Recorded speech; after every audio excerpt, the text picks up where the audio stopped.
Good day to you. This is Anagalactic on October 9th as we approach the sacred holiday of Halloween. Today I'm going to be diverging into a topic which really occupies a completely separate department in my soul, my brain, my memory, my way of looking at the world. It's a separate reality, which is the title of a book, A Separate Reality. I will be talking today in a both roundabout and direct way about my experiences with psychedelics. Psychedelics is a term which I studied intensely to decide between certain words. I do deal with definitions of things. It's not common, but it is a necessary part of science. I know it sounds like, wow. But I love it. I don't mind finding definitions for things because, as I've learned empirically, that is the correct way to approach science. It is the correct way to approach religion, and it comprises the ultimate tool set of the full-grown rational man. So this is retrospect. I am 70 years old. My hair hasn't really turned. Several people have commented that, but in the beard, and if I have a mustache, it's white. So I am 70. It's not an illusion. Now, the matter of psychedelic experience has been famous for a long time. And a lot of the subject is about humans, which I find to be ultimately romantic. It's just attractive. I mean romantic in a cosmic sense. By the way, I would like to begin on that note, that when we're talking about psychedelic experience, and here comes our lab cat, she will be going to her perch now. She likes to be up there when I'm doing work. It used to be that she would sit or lie on my keyboard because she wanted me to start the mouse game. She would bat this screen with her paws. I mean, all day and night. If not really, I let her.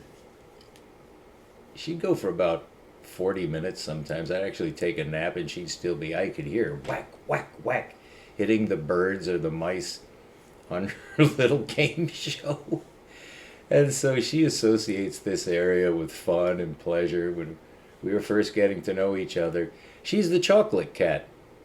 Her name is Shar, and she adopted me on Halloween night. That's why it's sacred. And if it's sacred to me, by George, I don't mind projecting it onto every other being in the whole universe. You are going to celebrate with me because I said so. Because it's positive. If I want to celebrate Halloween way above Christmas, way above Thanksgiving, just scratch 4th of July. It's not even in this master list. Halloween. I mean, we're talking about Wednesday Addams. You know, Marie Antoinette, the whole history of the human race. Chop! Off comes your head. What a story to tell the kids. This is how Wednesday Addams' doll was headless. Marie Antoinette doll. And so I'm talking about love. Now, love, I mean, why would I associate love with psychedelics? It's because of this alternate reality, a separate reality. It's not alternate, it's separate. So, I mean, Don Juan, who actually is the accredited master who guided Carlos Castaneda, who by synchronicity I just listened to his voice for the first time in my life, although I read A Separate Reality and his second book, which was about psychedelics. But it was about love. And all of my associations with psychedelics is almost unspeakable, and I've kept it as a separate reality, but I had an incredible experience with my very first experience at the age of 17 with LSD. I took a fairly substantial dose of what is called orange sunshine, which for those of you who are my age and may remember or have heard of orange sunshine, all you have to do is know that name to know it's kind of a specific dosage. And I don't know the number of micrograms, but I took LSD once. I only took it once.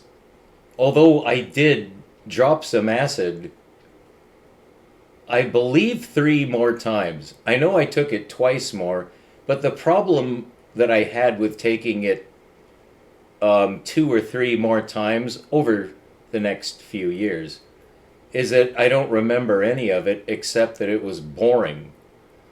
I didn't like it because very quickly into my second and into my third trip, which were months apart, I realized right away that it was nothing like the first one. The second one was enjoyable, the third one was not. And then I think I took it 1 more time. But again, I don't even remember if I took it. Well, it was not memorable. That's why. And then I took mushrooms. And mushrooms are quite different. But of course, there is a similarity as well. But I don't even associate mushrooms with LSD because of my personal experience. Now, my personal experience in form, I believe, matches everyone else's personal experience because you're not going to be able to communicate what happened. And I just think that that's marvelous, that it's incommunicable. But by George, it sure would be nice to communicate it. Well, here's how you communicate it. You give someone else some LSD.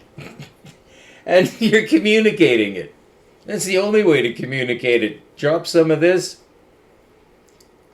Now, in any exploration, any adventure, you're going out somewhat into the unknown, let's face it. I don't think you should deny that this is perfectly safe. Well, I would say yes. Well, it depends on what you mean by perfectly. Nothing is perfectly safe. So you want to optimize your chances for a good experience. I would say from everything I've heard over the decades, and really at the height, well, the actual peak of the LSD movement was just before me. In other words, I was a youngster coming into the acid world, which was fully developed. But it had only developed within certainly less than a decade at the time that I dropped, which was in 1971. So it is late 1971, so let's do some math here. 2025, oh crud, okay, so 2025, well, there's 25 years from the millennium, right? All right, so that should make it easy. I don't really do arithmetic willingly because of... Oh, never mind. I have a verbal capacity, but it's really offset by a deficit in the math department. I understand it symbolically, and I got A's, but I don't know how I got A's. I'm still afraid to do, division. I don't really like anything with a dollar sign in front of it. I go haywire.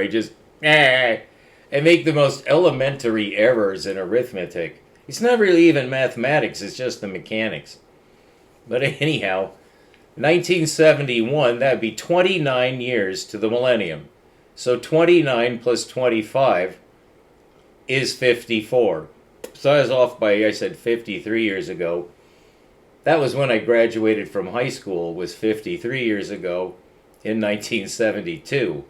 But in 1971, when I was in my junior year, just about to enter my senior year, at this time of year, just about a month or 2 earlier, I believe we dropped in late August. I remember writing that down, but all my writings were burned up in the campfire.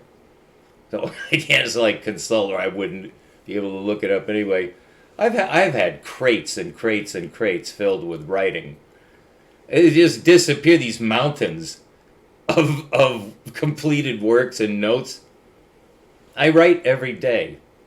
So to get to my experience, I was at the tender age of 17, which is not, oh, that's a full-grown enough man.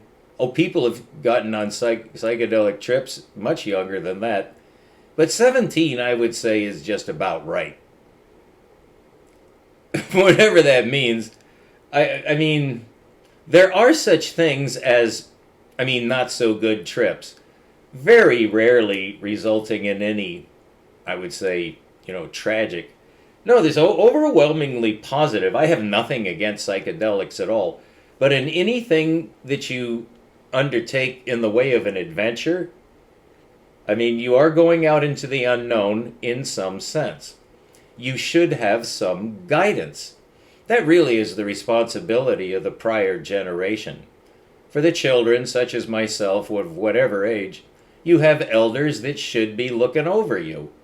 Why else are you older than they are, if not to guide them? To help. To help, not to hey, get a ruler, put out your knuckles, rap, get it right. Although, for certain experiences, you may volunteer, no, hit me if I get it wrong, and then, that's the only way you're going to get it. But that's pretty rare, I think. Now, we don't have drill sergeants, although we've all had drill sergeants, because we don't know what we're doing. When we wake up, we're in this world, well, it's out to have fun. Well, you can get yourself killed having fun.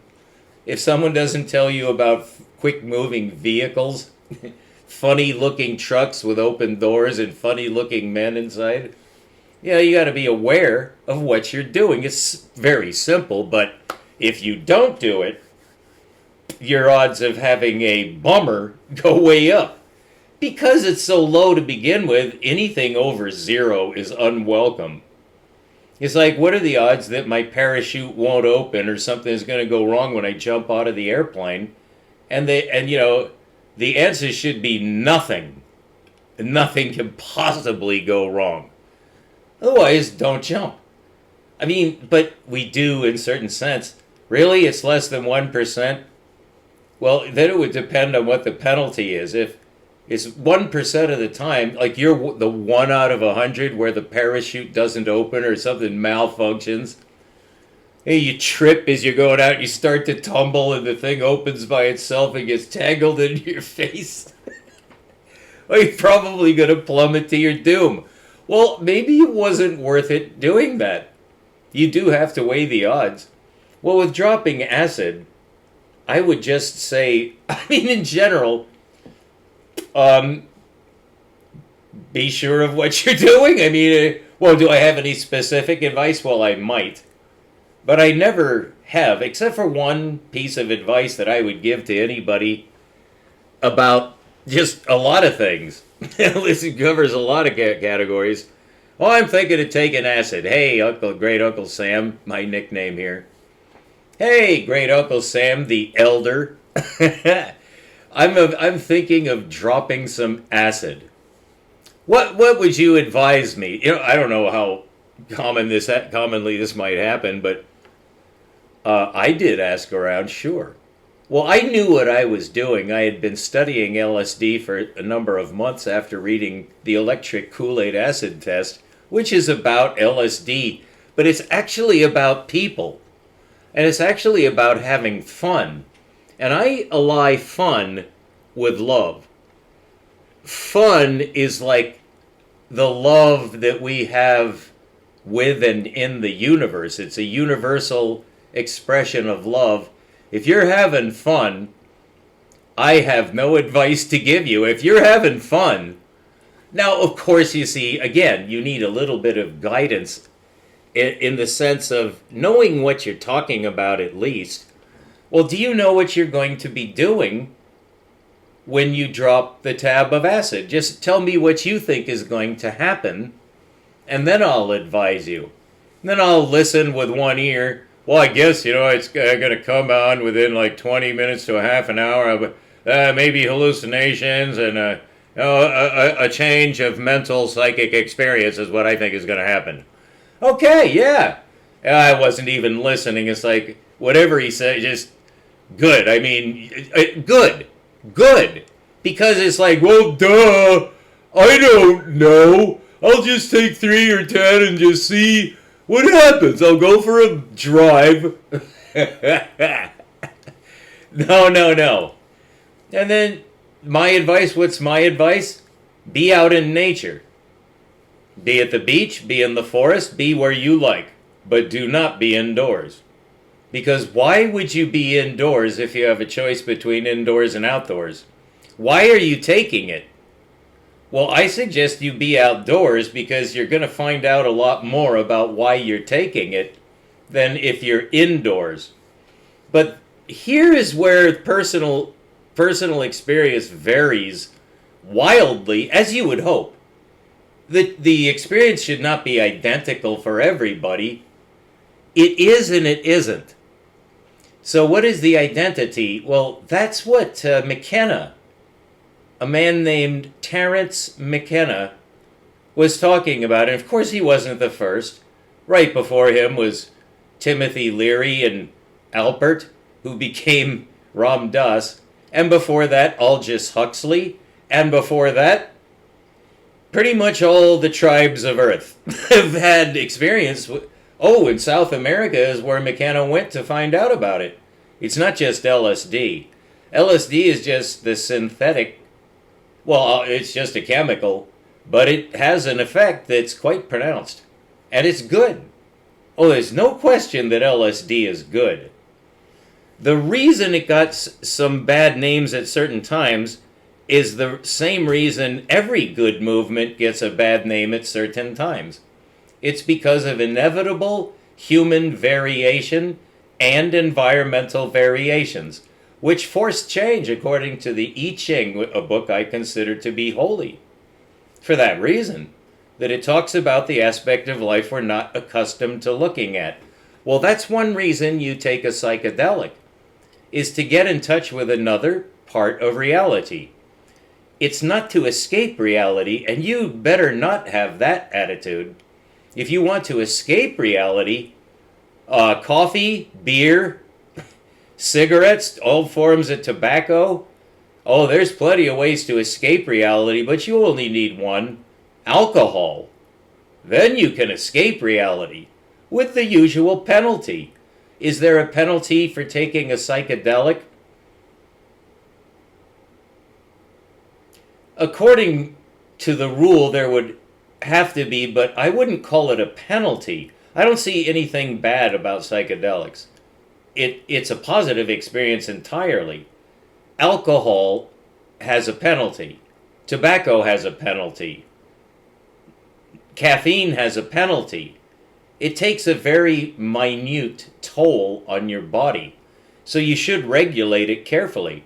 For instance, you don't drink a whole quart of rye whiskey in one sitting. You might not get up from that chair. So you can kill yourself with alcohol. It is said that you can kill yourself with tobacco. You can weaken your system with caffeine. And there are other forms of escaping reality. And that's mostly an industrial, modern desire, which is, of course, just a little bit of a bad sign. Why would you want to escape reality? Because it's intolerable. That's why you want to escape reality. So that's the exact and permanently true reason. In other words, I'm telling you the absolute truth. If you want to take a psychedelic, first of all, just know what you're in for. In other words, do some study. You'll be able to reassure yourself so that you yourself are confident. You certainly will want that confidence because it is quite a trip. I wouldn't say it's scary. Very few people report that it's scary, although it can be at times. It's not something that would induce panic. What it induces is something very strange. And if you can't understand what I'm trying to say, which I would perfectly understand if you can't, understand what I'm trying to say. It's very hard to say what I'm trying to say, but watch The Matrix. Now, people who have had the experience all nod, they have no trouble understanding what I'm saying. But it's like Jimi Hendrix said, or it's as Jimi Hendrix said, are you experienced? Have you ever been experienced? He's talking about LSD. Now, that's not the only psychedelic, and McKenna does not deal, in my experience in knowing Dr. McKenna, who I believe has earned the title doctor. He's certainly, he is a doctor, whether he has that title or not. I don't believe he would care one way or the other. Because people who have had the experience tend to drop pretense. Because after you've been through the psychedelic experience, which is different for everybody and can take more than one time for some people. I got it. I got the full blast the first time, and I never needed to take it again. I did as an experiment, I believe 3 more times. But the last one, I'm not even sure. The second to the last one was unmemorable. And the second time that I took it, it just didn't impress me. It was definitely different. It wasn't bad. Really, only the last one was bad in any way because I knew that I should have stopped at 3. When you have a good experience, but then you have 2, it's going downhill, you could probably safely cut it off. However, what I'm leading up to is the kind of psychedelic that Dr. McKenna was exploring was, first of all of them. He's interested in all of them. But he certainly was not the first. He is certainly not alone in any sense in really being attracted to mushrooms. Mushrooms. Because they grow all over the world. They're not really your normal kind of plant. A mushroom is a very interesting organism. It is considered to be a plant, but when you compare the mushroom with other plants, you're looking at a different kind of plant, Daddy-O. It's a fungus, for one thing, which is, like, say what again? If that's a fungus, you think of a fungus as a creepy, crawly thing with tendrils. But a mushroom is like you can pluck it and eat it, and there again you need to know what you're doing, because the Amanita mushroom, and it's not the only one, will kill you pretty quick, just with a little nibble, some of them. So mushrooms have a message built into their whole family. They're all over the world. They have funny colors and spots. They're all shaped differently, and they just look queer. They just don't look like plants, but they don't look like animals. Well, Dr. McKenna really got involved in the whole lore of mushrooms, and he went to South America and really got into what the tribes do to put together their psychedelics, which are not all mushrooms. They had herbs and all kinds of stuff that they knew how to put it together to get a genuine psychedelic experience.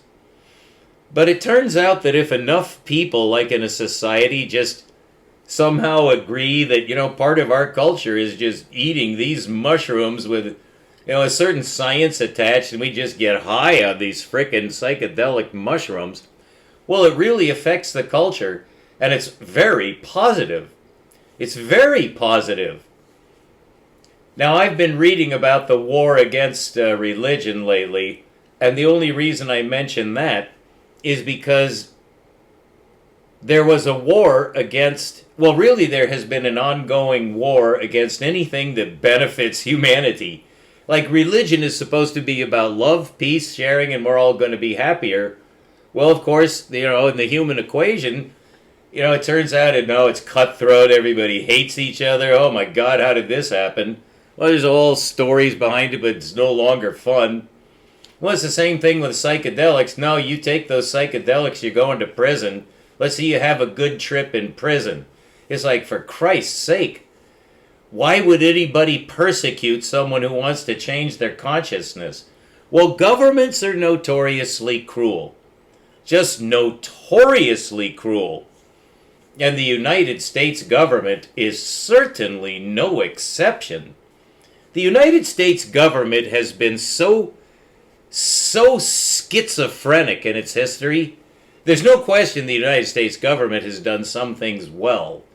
If you look at other governments throughout history, the United States form of government has some things going for it that certainly benefit the citizens. But then, I mean, if you look at the whole picture, there was a war against marijuana. What kind of a free nation would do that? Marijuana? In a free nation, that should be free. Well, this is almost impossible for me to believe if it weren't in all the history books, and all my history teachers verified, and Wikipedia verifies, that we had 2 amendments to the Bill of Rights, which is really just an extension of the Constitution. It's things that you add on. And one of them was to prohibit alcohol. It was called Prohibition. I think it lasted 2 years, and then... So even... why would you do that? Well, governments are rapacious. Governments are never good. Governments are absolutely hateful. But the reason they work at all is for the benefit of those who are going to be taking the trip. Whether it's on psychedelics, religion, science, or however you do it, it's to take the goddamn trip. And it doesn't make any difference how many people suffer. Because the people who are suffering, that's just what is necessary to enable a world where men like myself and Dr. McKenna and Aldous Huxley and any free man or any man who wants to be free can just take these drugs and learn about the universe from the inside out the right way. Why would anybody suppress that? Well, it's because of something called Satan, if you want to give it a mythical name. Oh, Satan would... You're done. Oh, you don't believe there is such a thing as Satan? Then I pass to you. You name what it is that's against humanity. What would you call it? Well, if you said government, I'd say, that is another name for Satan. You got it. The group mind of sinful men. Carl Jung pointed that out. My favorite quote from Carl Gustav Jung of Schweiz, von Schweiz, oh ja, ist Schweiz, ist Schweiz. Schweizer, Schweizer Mann. He's from Switzerland, Lake Lucerne. And Carl Jung said this about a government, but he wasn't speaking of a government. It's just that the abstraction he's using explains government perfectly, but he's talking about a large group of like-minded men. If there's no control over that group, it's called a mob. A mob. And are there women? There can always be women, but no, not in this case. This is the fucking male. And a fucking male by himself is only negligibly potentially dangerous if everything else is neutral. But when you get more than one man, more than one full-grown male putting their minds together, you have the beginning of something either very, very good or pretty much its opposite. With 2 men, it should always be good. There should be no danger unless they're both thieves or they're both murderers and they've both decided to rob the same bank or kill the same person or do something in cahoots. That is not communion. That is something else. But when you have 3 men, now you have a version of the 3-body problem in any decision making, and I could give examples of that. But when you have hundreds of men, or thousands or millions of men who all agree to support the same thing, then you will lose control of that system within one generation. Because an evil spirit will take over that group every time. Every time. Because when you have too many people all agreeing on something, what you have is the ability for supernatural mind control. And it happens every time. Every time. If you have Christians who get together into a church and they all have the same mind about Christ, they'll destroy religion and anybody around them. And it's not just true for Christianity. The reason I single that out, it has led to a global situation that is directly the fault of Christianity. Christianity will burn this world up. And it's a little unfair to single out Christianity unless you know what I mean by Christianity. And I mean something that has nothing to do with Jesus Christ. Nothing to do with Jesus Christ, in the same way that the presidency could be defined as like, that's the role of Jesus Christ, is to be president. Well, you had better hope to God that that is actually Jesus Christ at the helm. Because if it's just somebody who says that he's Jesus Christ, you are screwed in the worst way. Because now you're going to do things in the name of that Jesus Christ that are contrary to the will of heaven. I'll just leave it at that. That, my friend, is a government. And if you think that it's limited to the United States and the states, counties, and cities and municipalities, then you are as blind as a bat, and it's wonder that you're a full-grown man. And you definitely need to wake up really, really quick, because a government rules over your schools. And every school has a government watching over it. Every church does. You know why? It's tax exempt. And so it's definitely infiltrated by what? By demons. And whatever you think those might be, I couldn't care less what you define those as. But when I say Satan, demonic activity, and demons, evil spirits, jinn, perhaps a foul angel, that is none of your business what I define those things as. You make your own definitions, but I guarantee you this, if your definitions don't match mine, you're gonna get it. I'm just warning you, I do know what I'm talking about. Whatever traumata you were subject to in your pathetic youth, don't you ever compare your experience with mine. My experience is accurate. Yours will never match up. So when I speak of religion, don't you ever talk back to me. Demons rule your churches and educational institutions. As for your government, that's Satan himself. So there's your answer for why psychedelic activity was suppressed. It was for the same reason that marijuana was suppressed. And it is the same reason even alcohol was suppressed for, I think, 2 years. 2 amendments to the Constitution. First, to institute the stupidest thing that a free government could ever do, which is to regulate freedom. Oh, we have freedom, but you're going to regulate it? You see any contradiction there? Yeah, at Kent State you did. Oh, they're doing their job? They're the young intelligentsia? They're speaking out against the war in Vietnam? What happened to them? The same thing that happened to protesters in South Africa. Or any other country on earth. So your American government is not clean.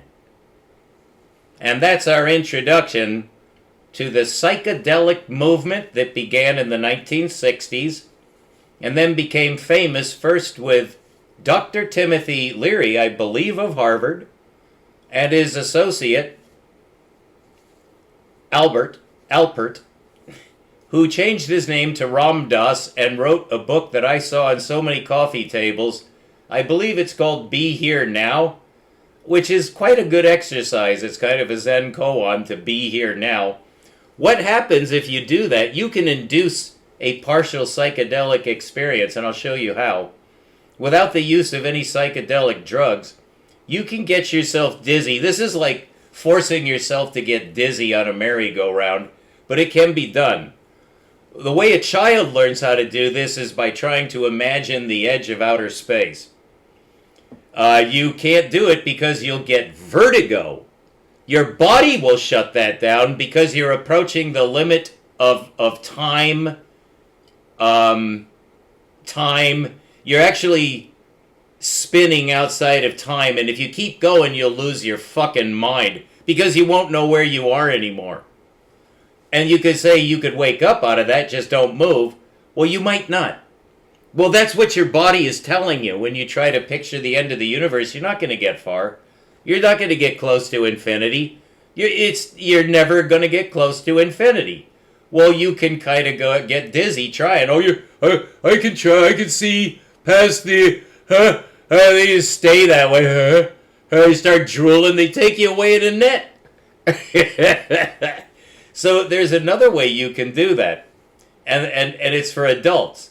It's the adult version of the children's merry-go-round because the universe is spinning. And that's why if you keep looking, it's like it'll be like you're falling. And you kind of are. You're turning into a photon. You're losing track of time, which the great Sir Roger Penrose says that particle does not experience time. Man, did I think of that. I had another kind of psychedelic experience from that little quip of one of the greatest scientists of all time. Oh, that's the reason for studying science, is waiting for these aha moments. Well, here's how you can do it as an adult. If you are afraid to take a pill or eat a fungus, which I wouldn't blame you at first, eat a fungus, well, you eat them in your salad. Even though they have hardly any nutrients, it's a fungus, for Pete's sake. It's not even green. That thing doesn't have chlorophyll. Well, how can you call it a plant if it doesn't have chlorophyll? Well, God only knows. You could always say that and get away with it. You know, heaven nodding, yep. Really only up here would we be able to answer that. Well, what if you can get in touch with that intelligence? What if that intelligence is trying to inform you at all times to answer any questions you have? Just wake up and listen. Well, that's how the South American natives learned how to mix herbs and fungi and whatever else they used to make concoctions that got them a psychedelic combination. My question was, how did these people, who by the way are all over the world, how did these tribes learn this stuff? You know what the answer is? I got this from a McKenna scholar, who also is a Jung scholar, and these guys go together, McKenna and Jung. Well, they go together with me too.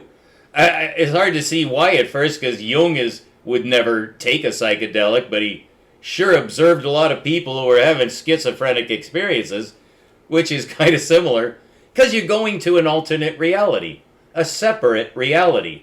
And that's what I'd like to talk about, just so you know that I know what I'm talking about when I talk about psychedelics.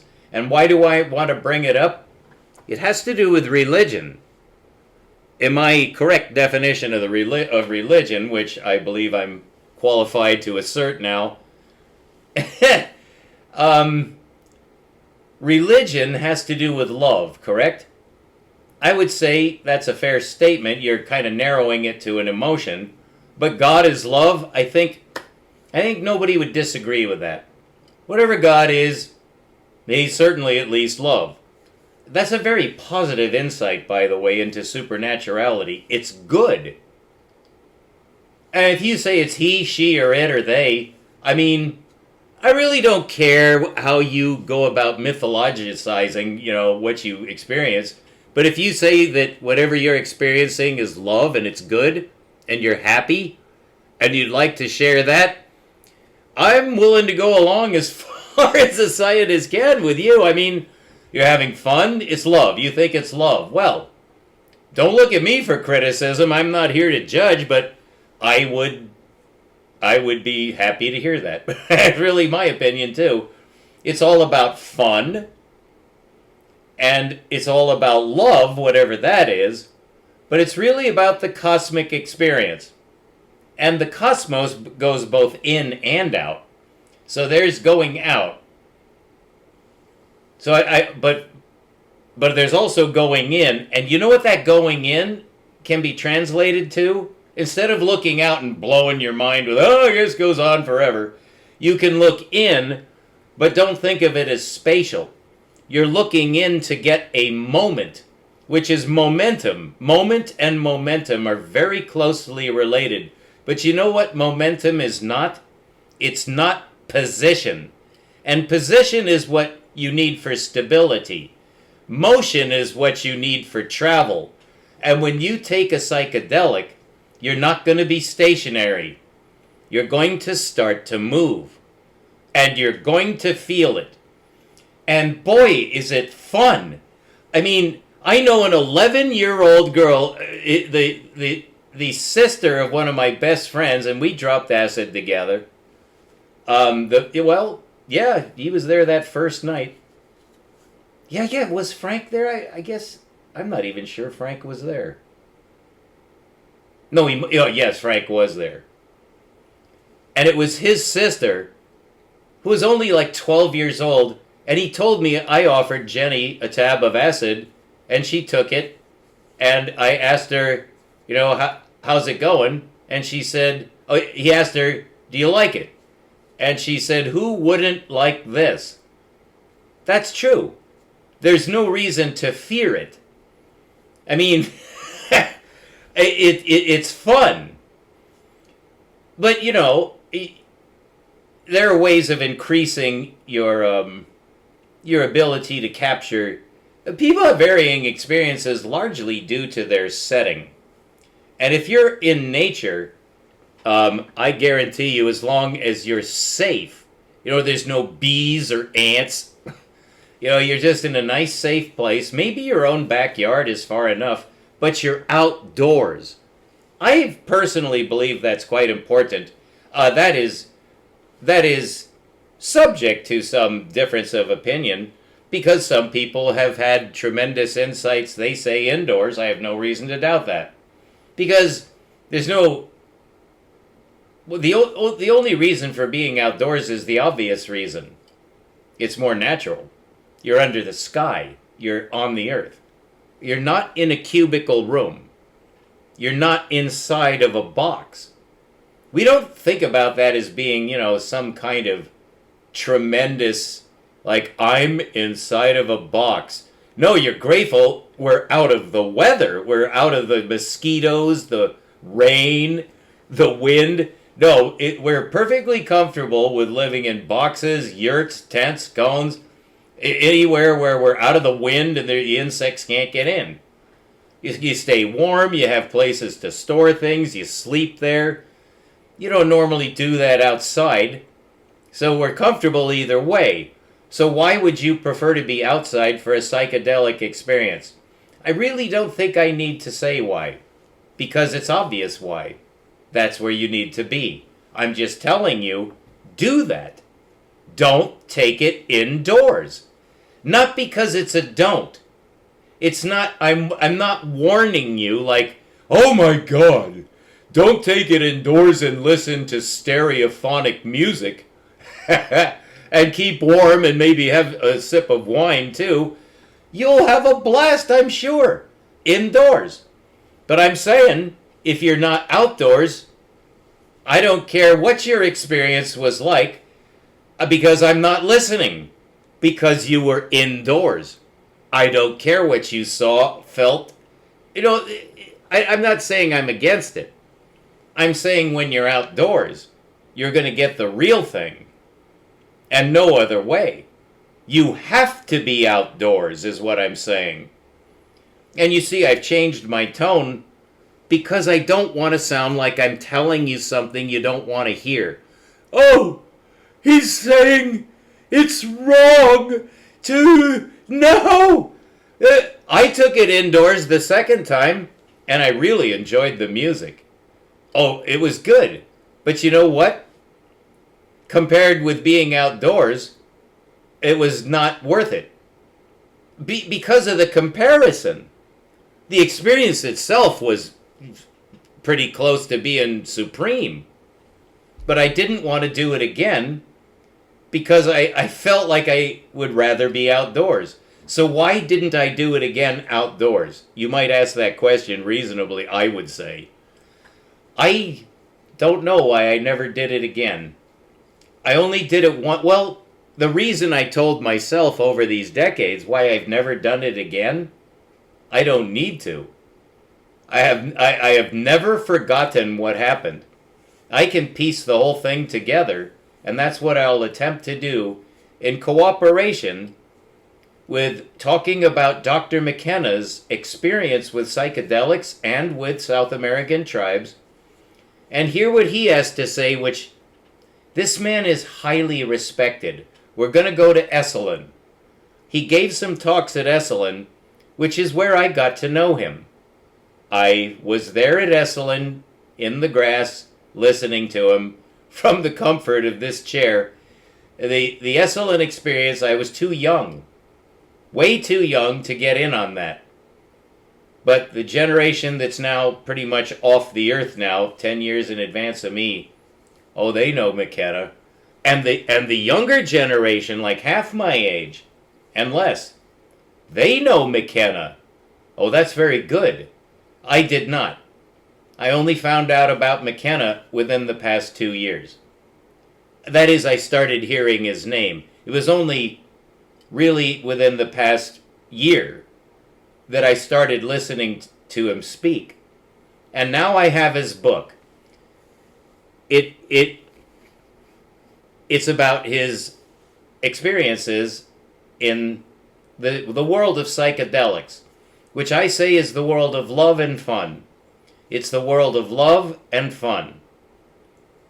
And it's always available to us, and really, the old adage applies, well, why do you need drugs to it? You don't. But actually, you might. And I don't say that you don't need it, because I would be unauthorized to... What do I know about what a human really needs? And in fact, a great case could be made against my ignorance. Perhaps you actually need it. Well, you have to be cautious with that, because the true gospel, the truth that everybody can know and accept and just be acceptable to heaven, which is open to all ages and to all people, is not based on any specific method or rule. It's really so straightforward that it's elusive to someone who uses rational logic to explain it. Very much like the psychedelic experience itself. What would you say is the unifying religion of man? What I say is McKenna is exploring one of our commonalities, something that unites us. We're all potential psychedelic travelers.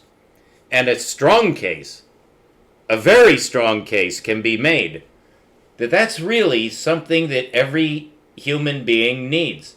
You need to take that trip. You need to open that door. And so I just want to inform you what you're doing.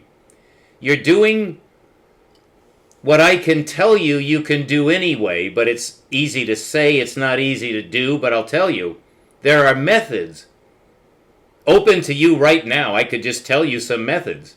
And I will tell you one on how you can duplicate a psychedelic experience so that you experience a threshold approaching an actual psychedelic experience, which is a chemical combination occurring inside your blood-brain barrier that may affect every cell in your body.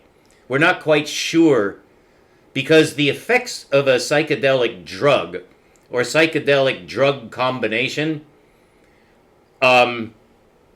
cross a lot of boundaries in a good way. It's opening a door in several senses, and the scientists who are pursuing this in my opinion, from what I have been able to see in a fair sampling of men like McKenna, is they tend to be very good men. They tend to be quite moral, upright, what I would call righteous, correctly oriented in the sense of being positive, exuding love, avoiding conflict. As some of them are so adept at avoiding conflict that they're very, very difficult to even rouse or rile. They're always in a state of equanimity, which is highly desirable in a full-grown male. You want to be able to curtail your emotional shiftings. You get pushed around too much by emotions from the environment and from yourself. You need to learn to control that, of course. Well, one way to learn that, the short way, is to find out quickly, or as quickly as you can, efficiently, really, what is it that you're missing in life that you know you should be having? Men like me will tell you, you can have it any time you want. And I'm going to give you... Now, nothing comes for free. You have to at least apply yourself in some way. To take a pill is quite easy. And there's actually a downside to that in just the moral sense. Well, shouldn't you earn it? You're taking a pill, or you're eating a mushroom, or you're taking a combination of chemicals that will unite to make a psychedelic experience so you can go through the door and experience the ride. Here's how you can induce that in yourself without drugs. And I've done it, so we can do it together, but I'm just going to tell you so that you can do it if you want. And it's quite simple. And it's the title of Ram Dass's book. Just be here now. Try it. Be here now. Now, in Dzogchen, which is the highest form of meditation, it's an exclusive, very little known form of Tibetan Buddhist meditation, which is considered to be transcendental in the ultimate sense. I studied this up in paradise before the campfire struck, which I don't know if that's synchronistic. Maybe nature was trying to tell me, now don't worry about the Tibetan Buddhists. I doubt that, but I just mention it because who knows. Oh, it's quite mysterious. It's a magical mystery tour. You're going through a gate that's always there, and it goes to a separate reality. Just as Carlos Castaneda said, it's not different, except it is. But you don't feel like you're losing control, except in a most pleasurable sense. Because what's happening is, essentially, is your mind is expanding to embrace more of the love that it feels naturally flowing into it. And a natural tendency of a human in the presence of love is to want more. That's natural, is to crave love. You seek love. You don't want to go away from it once you find it. You want it to stay. And a great writer said the main problem that humans have is to make love stay. Well, you can't make love stay, but here's what you can do instead. You can catch up with it. Love is always running ahead of you. And if you learn to control your mind, like for instance, to be here now, here's what you're trying to do. You're trying to open up one part of your mind in order to enable it to observe another part of your mind. It's a form of dilation. So it will induce that expansion because you're trying to get outside of yourself in order to look at yourself. And if you do that by trying to be here now, what do I mean by that? In Dzogchen, it's basically an infinite recursion that you let run away. And an infinite recursion means you can't make that moment stop. So you're facing Zeno's paradox. Be here now, be here now. Well, then it has to become continuous. Let it. Let it become continuous. You'll never catch up with the speed of light, and to the same degree, you'll never catch up with love. But if you pursue love, which is what you're doing, you're actually hoping that the universe will still love you if you try to get closer to the source of your love. The love that you feel is a mutual love. The love that you feel is reflected in the universe, and it's always there. And the more love you feel, the more in tune you are with the universe. You do need to be aware of yourself at all times, but the people who undergo this transformation, who do learn to control it, are the finest people in the world. I mean, I rank them right up there with saints in a religion or supremely wise men in science. People have gone through that gate, have improved their humanity, that now they themselves become a benefit to those around them just because of what and who they are. And that's the transformation of a man to a higher level. You're more beneficial to others because you're so balanced and happy, and that is communicable. That's communicable. The way you communicate a psychedelic experience is sharing the fungus. There's no other way. You can't tell anybody. This is as close as I think any man can get to telling you how you can do this on your own. Try to be here now. That is, try to open your mind to concentrate on the actual moment. You'll notice it's always running away. Try to catch up. Still yourself. It's the true form of meditation. And in a closing, just word of advice to those of you who may want to open the door without using a pharmaceutical or chemical, whether synthetic or natural. Is there any other way, if you're adverse to doing that, and just be aware of your own sensitivities? I'll tell you there are other ways. Sensory deprivation can do it, but that's a little extravagant. Extremely concentrative forms of meditation have been reported to induce this. I can verify that. That's certainly... I believe meditation should always be done outdoors. Psychedelic journeys should be outdoors, safe. Now, at the beach at night, which is how I was, at the beach at night, barefoot. That's as good as it gets. So I was blessed by heaven on my first experience. And I was alone. And I stayed up all night, really at San Gregorio Beach, just south of San Francisco, about, 30 miles or so, south of San Francisco on the Pacific coast, from 10:30 at night, which is when I was peaking, and watching the waves change into another dimension, which that was how I came on, was watching the Pacific surf, with which I am totally in love. And I was staring at what I loved, just the crashing waves. And in the moonlight, I don't know if there was a moon, but in the starlight, the waves were stopping in time and showing me how they move these little balls of water at the top through time-space. And then the wave continued to crash, and so I was in another dimension. A dimension where time was shifting to such a degree that I was capable of seeing my beloved in a way that just made me happy, Daddy-O. I was just very happy, and that was the beginning of an 8-hour experience being alone on that beach, barefoot at night. A fog came and then departed. I walked into a lake, and that's why I was barefoot. I had to take off my shoes.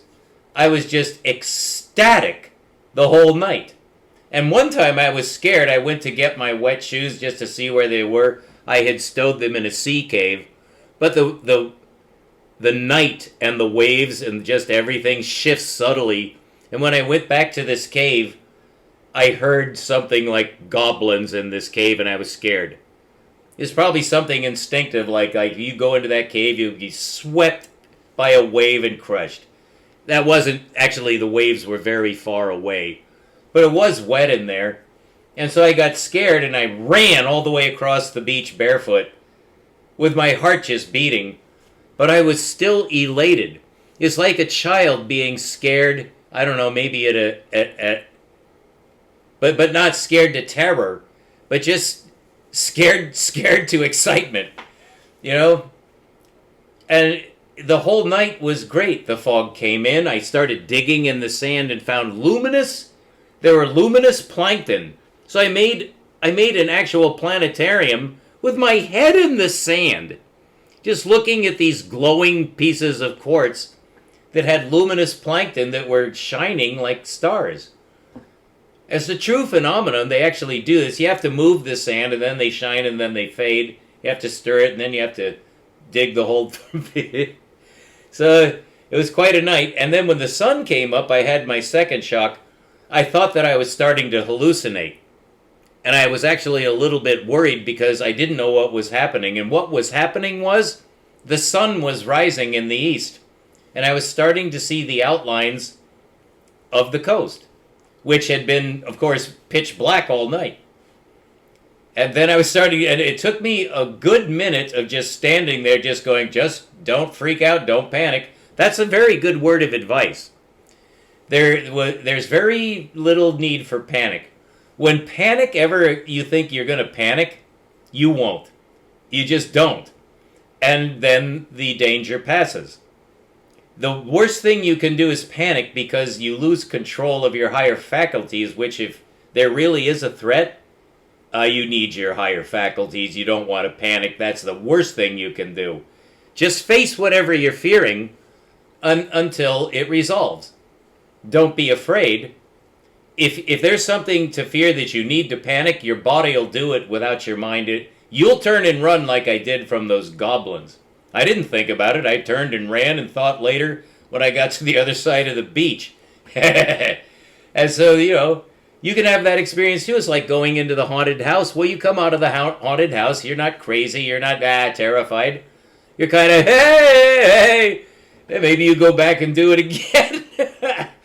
So, well, that's an hour, and I hope you enjoyed our overture to the psychedelic door to perception. That's Aldous Huxley's phrase. And it's all about love. It's all about fun. It's all about nature. Well, you're in love. Well, I know you may not accept that now, but you are. What you're looking for is more love. Oh, you'll never go wrong. That's the way of heaven, is to seek more love. It's not going out on the street and looking for tail. That's not love. That's your body demanding you do something with its pent-up juice. Good luck with that. I mean, but to open up the doors of perception, to widen your scope on the love that's all around you, that just embraces you every moment, that wants you. You're going to be coming more and more in touch with the source of love. Well, that's a good reason for dropping acid. That's the reason I dropped. And boy, heaven pays off. You got to cleanse your heart. Just be sure that you're as pure as you can be. And the universe will respond to you in a way that's like it's from the Matrix, when Neo put his hand on that mirror and the mirror became part of him. You'll become closer to the one that loves you so much that the best thing you can do is love your lover back. And with the psychedelic experience, you'll experience it, but you might not be able to talk about it. You won't care that much about talking about it, but you'll be happier. You will start to communicate in the way you've always wanted to communicate, with your whole being, which even, that's the kind of human you want to be. You don't want to be the kind of human that votes. You don't want to be the kind of human that goes into a building with other like-minded men. You don't want to participate in politics. And psychedelic people tend to separate themselves from that which is unclean, which is a directive of the way of heaven. It's in the New Testament, for one thing. The Islam people know all about that. Purification within, purification of your body, purification of your environment in every way you can make it better. Your psychedelic experience will make that a pleasure for you to become better and better and better for yourself and for everybody who has ever known you or ever will. It's a transcendental experience that is etched into a separate reality, which you will come to know that you are merging with. And the final merger is at the next level. I think you know what that is. We all go to it. Don't be afraid of that. Do what you can now, and you'll be ready. You may even come to welcome it, although that's quite difficult, I would assume. But some men report they lose all fear of death. It sounds a bit unhealthy, but I can tell you this, everything is relative, and you should be willing to sacrifice anything for the sake of the love that made you, the sake of the love that always wants you. It's the love that never fails. You will become part of it so that you'll actually be it. You will become part of that love, that expression of love, and those around you will notice it. And then you'll also learn caution, because there's some people, it's mostly groups of people. No individual will be your enemy, and if so, you'll notice and get away from them, but those are random. People who are disturbed or something from your past that comes back to annoy you, you'll learn to avoid it, but what you'll definitely learn to avoid is groups of like-minded men, and you'll avoid more and more giving your opinion on anything that might disturb the peace. You'd rather say nothing, and saying nothing is one of the highest forms of wisdom. That's from me to you. I hope this helped you in some way to understand the psychedelic experience and why it is so important to humanity. I take it to be a very, very powerful. It's something I've avoided because for me, I prefer to keep it as a separate reality because it's so powerful to me. I don't want anybody knowing about it. I don't want anybody to know it. But there's no real reason why I shouldn't share it. Well, I'm going to do so by giving you a description of my experience both with mushrooms and with LSD, and it's really only one time each, so it's not really complex, but I think I got it all, because I never needed to do mushrooms a second time either, although I've done mushrooms 3 times, and each time it actually got better and better. And then I stopped because I really was satisfied with my LSD experience. Nothing can match it. I'm already converted. I was converted at the age of 17. Everything else since has just been gravy. It's just been icing. It's just been more of the same, more and more overflowing to where I'm like Paul. And I wish for you the same that I've felt for myself and more, because there's more available. I've just barely begun to look through the door. I'll tell you what, I've seen everything that I want to see in this life. There is nothing left for me except to improve myself. There's no more reaching. There's no more journeying. I found what I want. And I've been living for 53 years, knowing that I have everything that I need. Everything that I do now is slowly me becoming useful to you. The reason I'm here is for you. That's why I broadcast, is to get you out of confusion. Science will screw you up. Religion might screw you up. Psychedelics, they won't screw you up, but they'll help you with science and religion. That's why I'm here, is to help you with that journey, so you can cope with the world and be an assist. You can be a saint. You can be a positive influence. You can become the psychedelic for those around you to help them get through the door that they want to go through, but something blocks them. Don't worry about the block.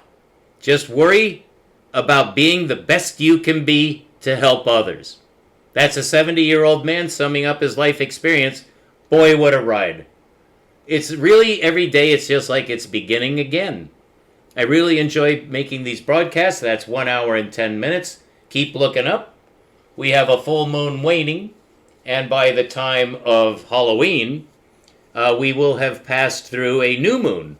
So we have one new moon to come, and we'll be counting down on that because that's the holiest day of the month. It will be closer to Halloween than not, so we'll celebrate them together as we enjoy this glorious holiday of Wednesday Addams's Headless Doll, Halloween, and there's the cat, and now we can sign off. Thank you very much. We'll be right back.